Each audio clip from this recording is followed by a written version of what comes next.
नमस्कार दोस्तों, आपका शॉर्ट हैंड स्टूडेंट सक्सेस में स्वागत है। आप हमारे चैनल पर नए आए हैं तो चैनल को लाइक, शेयर और सब्सक्राइब करना ना भूलें। चलिए दोस्तों, बिना समय गंवाए डिक्टेशन स्टार्ट करते हैं। 80 वर्ड पर मिनट 5 सेकंड बाद।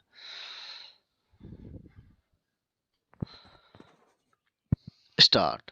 महोदय, मुझे इस बात से बड़ी प्रसन्नता है कि आप लोग जो आदिम जातियों के हित में अपने अपने तरीकों से कार्य करने में रत रहे हैं और जिन्हें आदिम जातियों की सेवा करने का प्रयास करने वालों के सामने आने वाली समस्याओं से अब तक काफी परिचय हो गया है।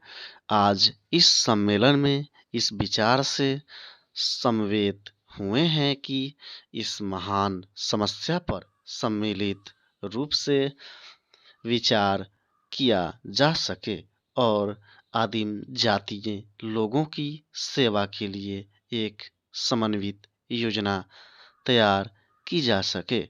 भारत के संविधान ने देश की सरकार का यह अनिवार्य कर्तव्य विहित कर दिया है कि वह इस समस्या पर विशिष्ट ध्यान दे।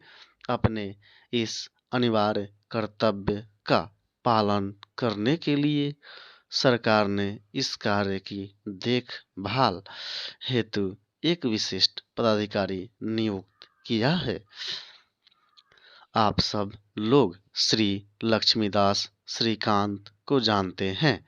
आदिम जातियों के हितार्थ कार्य करना उनके जीवन का उद्देश्य है और अब तक रहा है, किंतु यह समस्या इतनी उलझी हुई और जटिल है कि इसके लिए अनेक विचारवान व्यक्तियों के सहयोग की आवश्यकता है और इसलिए आज आप यहाँ एकत्रित हुए हैं, जिससे आप इस समस्या के स्वरूप को और अधिक स्पष्ट करने तथा इसको शीघ्र सुलझाने के लिए प्रभावी कार्यक्रम तैयार करने में अपना महत्वपूर्ण अंशदान कर सकें।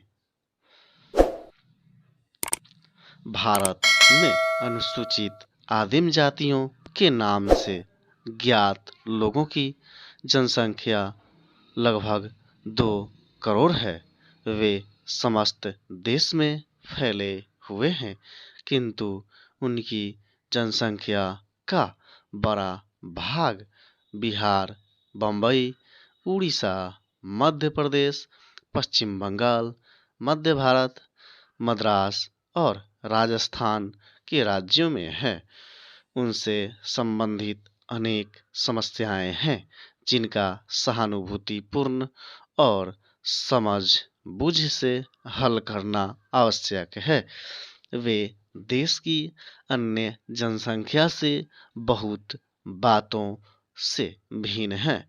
उदाहरणार्थ, उनकी भाषाएं विभिन्न हैं, उनके रीति रिवाज भिन्न हैं, उनके रहन सहन का तरीका अलग है और साधारणतया यह कहा जा सकता है कि वे इन विभेदों के कारण अन्य लोगों से सहज में ही अलग पहचाने जा सकते हैं।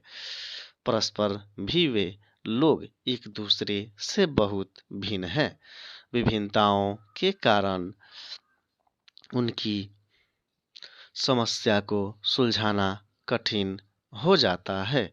वे देश के अनेक भागों में जंगल भरे पहाड़ी क्षेत्रों में रहते हैं और इसलिए उन तक पहुंचना सरल बात नहीं है। इस कारण भी वे समाज के अन्य लोगों से न्यूनाधिक अलग बने रहे हैं। यह स्वाभाविक है कि वे लोग शिक्षा में अन्य लोगों से पिछड़े हुए हैं और उनकी आर्थिक स्थिति भी खराब है। कुछ स्थानों में तो उन्होंने खेती-बाड़ी आरंभ कर दी है, किंतु अनेक स्थानों में वे अभी अस्थायी दृष्टि से कृषक नहीं हो पाए हैं। वे जो कुछ खेती-बाड़ी करते हैं, वह भी बहुत ही पुराने युग की सी है। उनके यहाँ कातने बुनने की किस्म के कुछ कुटीर उद्योग हैं और कुछ आदिम जातियां तो बुनावट में बड़ी ही सुंदर डिजाइन डाल लेती हैं। ये साफ सुथरे और खूबसूरत बने हुए घरों में रहते हैं। स्टॉप। तो मिलते हैं ऐसे ही किसी नए टॉपिक के साथ। तब तक के लिए इजाजत दीजिए। जय हिंद, जय भारत।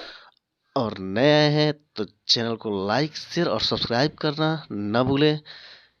और सबसे पहले वीडियोज पाने के लिए नोटिफिकेशन को ऑन कर लें। चलिए दोस्तों, धन्यवाद।